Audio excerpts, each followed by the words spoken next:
warahmatullahi wabarakatuh. Perkenalkan, nama saya Milawati.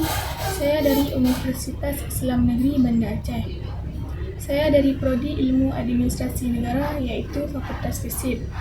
Di video kali ini, saya akan menjelaskan tentang definisi ilmu politik menurut para ahli dan sejarah beserta perkembangan ilmu politik.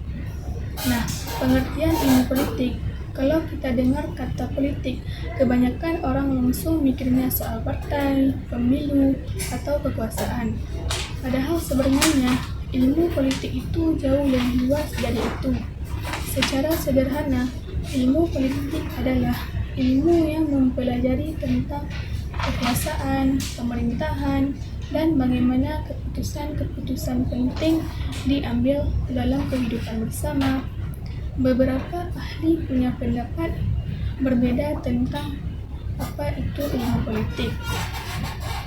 Aristoteles, salah satu filsuf Yunani kuno, bilang bahwa politik adalah usaha yang dilakukan warga negara untuk mewujudkan kebaikan bersama. Jadi, menurut dia, politik itu bukan cuma soal kekuasaan, tapi juga soal moral dan tujuan hidup bersama yang baik. Harold Dr. Laswell mendefinisikan politik sebagai who gets, when, and how. Siapa yang mendapatkan apa, kapan, dan bagaimana. Artinya, politik membahas bagaimana sumber daya dalam masyarakat dibagi, siapa yang berkuasa, dan bagaimana kekuasaan itu dijalankan. David Easton menyebut politik sebagai proses alokasi nilai-nilai secara otoritatif kepada masyarakat. Maksudnya, politik adalah cara bagaimana keputusan dibuat dan diterapkan secara sah oleh lembaga yang punya otoritas, seperti pemerintah. Maryam Budiarjo, salah satu tokoh ilmu politik Indonesia, menjelaskan bahwa ilmu politik adalah ilmu yang mempelajari tentang negara, kekuasaan, pengambilan keputusan, kebijakan publik, dan juga perilaku politik masyarakat. Nah, kalau disimpulkan, inti dari ilmu politik adalah ilmu yang mempelajari tentang bagaimana kekuasaan digunakan untuk mengatur masyarakat, mencapai tujuan bersama, dan menjaga ketertiban dalam kehidupan bernegara. Nah, kedua, sejarah ilmu politik. Sekarang kita bahas sedikit sejarahnya. Nah, ilmu politik ini sebenarnya sudah ada sejak zaman Yunani kuno. Tokoh-tokoh seperti Plato dan Aristoteles sudah membahas tentang pemerintahan, keadilan, dan bagaimana masyarakat ideal seharusnya diatur. Nah, zaman dulu politik belum dianggap sebagai ilmu yang terpisah. Ia masih campur dengan filsafat, hukum, dan etika.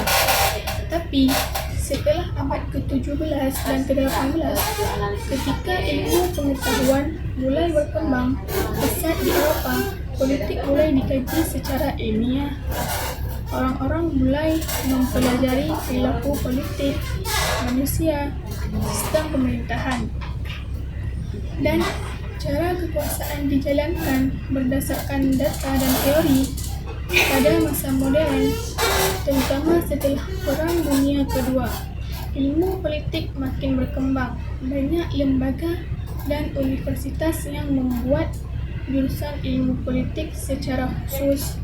Fokusnya bukan cuma negara dan pemerintahan, tapi juga perilaku pemilih, partai politik, kebijakan publik, berhubungan internasional.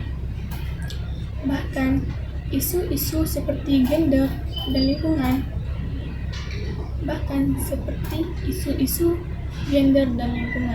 Nah, ketiga, perkembangan ilmu politik di Indonesia. Kalau di Indonesia, ilmu politik mulai berkembang setelah kemerdekaan tahun 1945.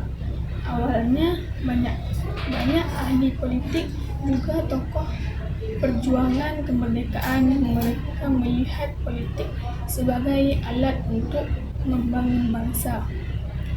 Tahun 1950-an sampai 1960-an mulai muncul jurusan ilmu politik di beberapa universitas besar, yaitu Universitas Gadjah Mada dan Universitas Airlangga dan juga Universitas Indonesia.